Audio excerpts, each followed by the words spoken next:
ڈالنے والی ہے۔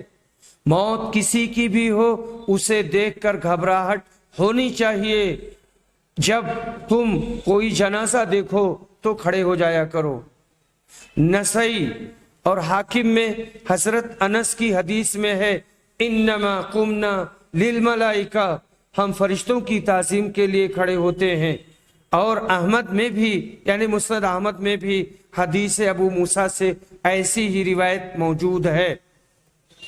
خلاصہ کلام یہ کہ جنازہ کو دیکھ کر بلا امتیاز مذہب عبرت حاصل کرنے کے لیے، موت کو یاد کرنے کے لیے، فرشتوں کی تعظیم کے لیے کھڑے ہو جانا چاہیے۔ حدیث اور باب میں مطابقت ظاہر ہے اور وہ یہی ہے۔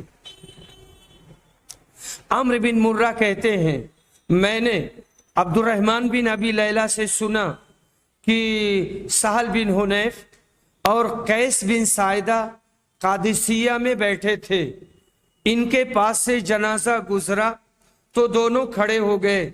ان دونوں سے کہا گیا اور انہیں بتایا گیا کہ یہ اس علاقے یعنی ذمیوں کا جنازہ ہے، تو انہوں نے کہا کہ نبی صلی اللہ علیہ وسلم کے پاس جنازہ، نبی صلی اللہ علیہ وسلم کے پاس سے جنازہ گزرا تھا تو آپ کھڑے ہو گئے۔ آپ کو بھی بتایا گیا کہ یہ یہودی کا جنازہ ہے تو آپ نے کہا تھا کہ یہودی کی جان نہیں ہے، کیا یہودی کی جان نہیں ہے؟ اور ابن ابی لیلہ روایت کہتے ہیں کہ ہم رسول صلی اللہ علیہ وسلم کے ساتھ تھے، اور زکریا نے اس کے بعد میں پھر یہ روایت کا اختلاف بیان کیا ہے۔ بہرحال کل ملا کر کے اس میں کہنا یہی ہے کہ جنازہ دیکھ کر کھڑا ہونا چاہیے۔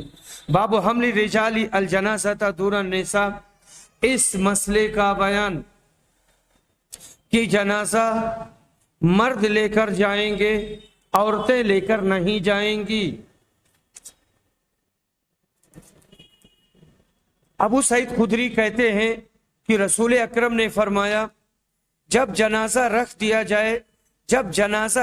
جائے یعنی جنازہ چارپائی پر رکھ دیا جائے اور مرد اٹھا کر اپنے کندھے پر رکھ لیں، تو اگر وہ جنازہ نیک ہے، وہ آدمی نیک ہے، صالح ہے، تو کہتا ہے مجھے آگے لے چلو، اور اگر وہ صالح نہیں ہے، برا ہے، تو کہتا ہے ہائے ہماری بربادی، کہاں لے کر جا رہے ہیں۔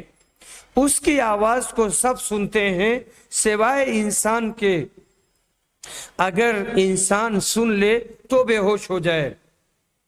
یہاں کہنا یہ ہے کہ جنازہ اٹھا کر کے مرد لے جائیں گے، پر اگر کہیں ایمرجنسی حالت ہو جاتی ہے، سارے مرد باہر چلے گئے ہیں، کوئی بھی نہیں ہے، یا سارے مرد مار دیے گئے اور کوئی جنازہ ہے، ایک ہے یا کئی ہیں، تو عورتیں اٹھا کر لے جائیں گی، وہ قبر کھودیں گی اگر کھود سکتی ہیں، اور وہ جنازہ پڑھیں گی، عورتیں ہی جنازہ پڑھیں گی اور عورتیں ہی ان کو دفن کریں گی، کیونکہ مومن کو بنا جنازہ پڑھے ہوئے دفن نہیں کرنا چاہیے، اور اس کی لاش کو بچا کے رکھنا بھی نہیں چاہیے کہیں پر بھی، کیونکہ پھر وہ خراب ہو جائے گی اور اس کی بے حرمتی ہے۔ باب السرعہ بالجنازہ، جنازہ کو لے کر جلد چلنا۔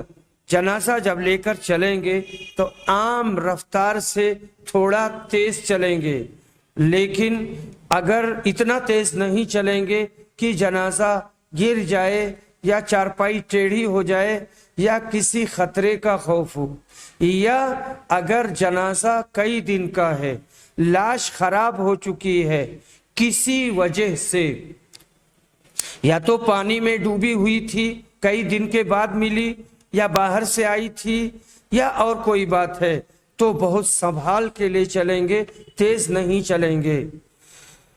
انس بن مالک رضی اللہ عنہ کہتے ہیں انتم مشیعون، تم جنازہ کو رخصت کرنے والے ہو، شیع یشیع رخصت کرنا، فمشوا بین یدیہا، اس لیے اس کے آگے پیچھے دائیں اور بائیں ہر طرف سے چل سکتے ہو، اس کے قریب رہو۔